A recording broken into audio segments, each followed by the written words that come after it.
Positron emission tomography, or PET, is a form of in vivo nuclear imaging that maps the body's molecular metabolism in real time.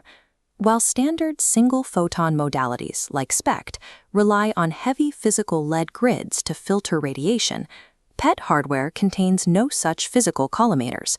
Instead, the system uses electronic collimation, building an image by identifying pairs of 511 kiloelectron-volt gamma photons that strike detectors nearly simultaneously. The system treats timing as a physical filter, recording only those photons that arrive at opposing detectors in perfect synchronicity. A proton-rich radionuclei, like fluorine-18, decays and ejects a positron into the surrounding tissue.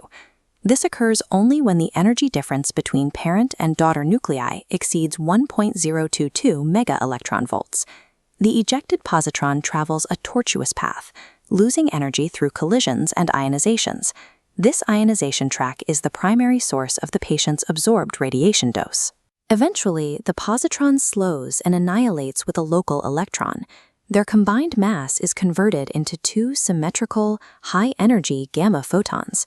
To conserve the zero initial momentum of the particles, these photons must travel exactly 180 degrees apart. Because the positron travels a variable distance before it annihilates, the resulting signal is physically offset from the original molecule, creating a hard limit on the scanner's spatial resolution.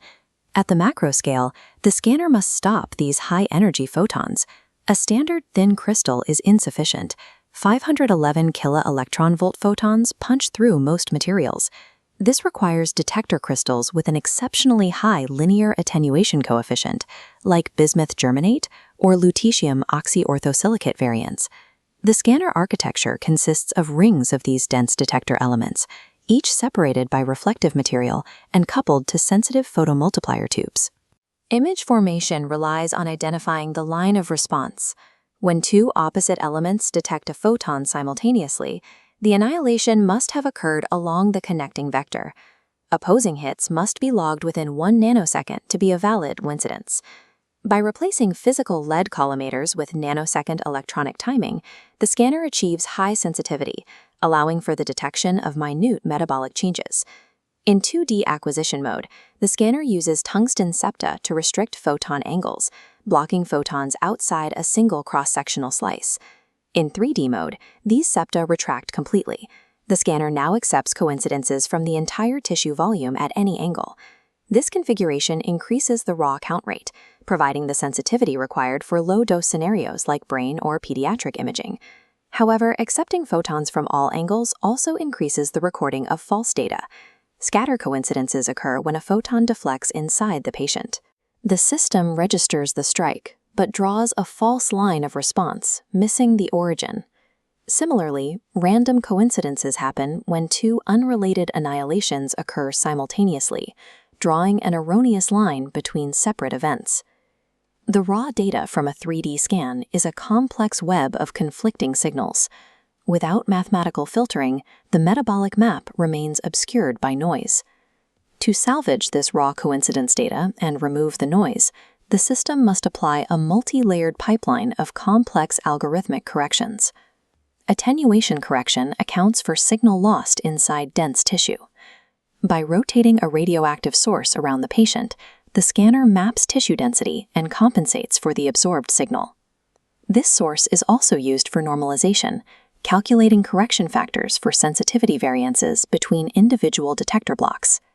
The system performs dead time correction, extrapolating counts lost during insensitive periods. Radioactive decay correction scales the data, accounting for the isotope's half-life as it moves down the patient. A clinical PET image is not a simple capture. It is an extensively reconstructed mathematical model built from hardware and software compensations. During reconstruction, billions of lines of response are processed using filtered back projection or iterative algorithms to resolve into a smooth cross-sectional image. This metabolic map is then layered over anatomical imaging, pinpointing high glucose hotspots like tumors within the body's structural context. By bypassing physical lead collimation, PET creates a high-resolution window into the body's internal molecular metabolism. This entire diagnostic capability relies on the strict conservation laws of antimatter physics. Ultimately, PET imaging represents a highly specialized intersection of quantum mechanics and clinical radiology, transforming subatomic particle annihilation into absolute diagnostic certainty.